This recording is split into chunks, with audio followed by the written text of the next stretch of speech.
Welcome to the Slavic Bestiary. Here I will tell you about the worst beasts and demons that have been living on the Slavic lands for centuries. Cicha was a demon of the morose air who was particularly fond of children as her victims. She roamed the world in the form of a little girl with raven black hair, snowy complexion, and big, adorable eyes. Wherever the demon passed, plants withered, birds and insects fell silent, and the air still smelled horror for a long time.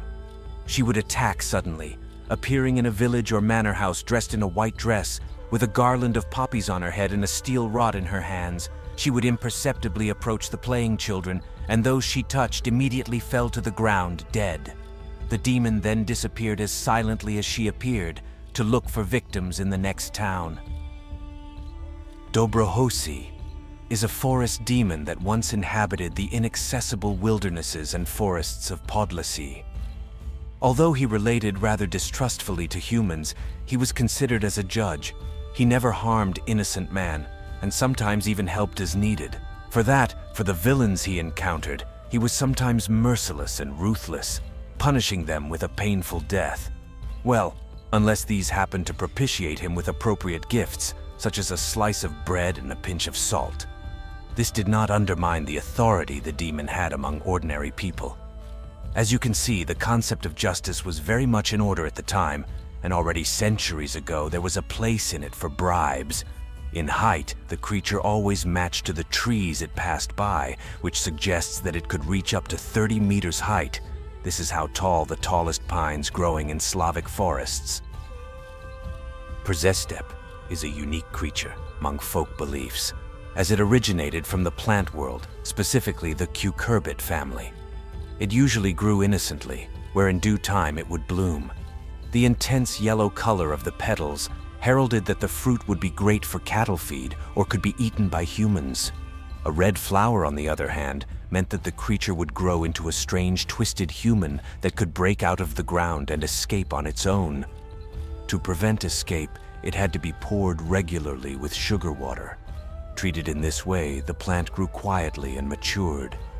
Finally, at the time of the October new moon, the creature had to be gently pulled out of the soil and washed in the river, baptizing it with some name. From then on, it moved like a baby and needed similar care. It had to be dressed in t-shirts, fed with milk, and bathed once a month. Neglected, he cried in a terrible, insufferable voice. In contrast, when treated properly, he developed and soon reached the height of a 3-year-old child, at which point he began to walk on his own. Every caretaker waited for this moment, as the walking creature pointed out to its owner the treasures hidden underground. However, not many people knew about a small detail. The unearthed gold was laden with a curse. The owner, therefore, never had time to enjoy the newly acquired wealth and died soon after seizing it. Omańc was a spirit that confused travelers and tangled their paths. He was active all year round, but became especially active with the onset of winter, sending a blizzard, mixing up tracks, and piling snowdrifts across the road. He caused people to get lost in the snowy wilderness and die of cold. Omańc felt strongest in the forest, where he did not have to use tricks. He simply grabbed his prey in his hairy paws and forcibly dragged them into remote parts of the forest, from where the unfortunate was unable to return to the tract. In order to rescue poor people who had strayed among the trees, the villagers lying next to the Omańc's territory used to toot every evening into the great horns. Their sound, carried far away, was supposed to give encouragement and show the right path to travelers. Paskudy are, in Poland, but also in the Czech Republic, Slovakia, and Ukraine, cave wraiths with gray skin, green cat-like eyes, and triangular teeth. A tribe of these creatures lived peacefully on the surface centuries ago, farming, raising sheep, and not bothering anyone. Unfortunately, an invasion by a now-forgotten horde of robbers wiped them out almost completely. The survivors escaped death underground. There, bitter over their defeat, the creatures longed for immortality, which would help them take revenge on their oppressors. They voluntarily took upon themselves the curse of the undead. So not only as a result of the curse, the creatures became immune to hunger, pain, and cold. and from then on they aged very slowly.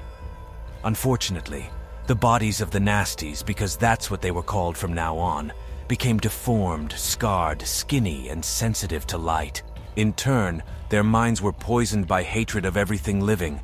Underground wraiths were henceforth born from fossilized cocoons hanging from the vaults of caves. Several young crawled out of each at a time. At first they fed on bats, spiders, and mice. After a few years, when they matured, they would go to sleep for a year, after which they would wake up in their adult form.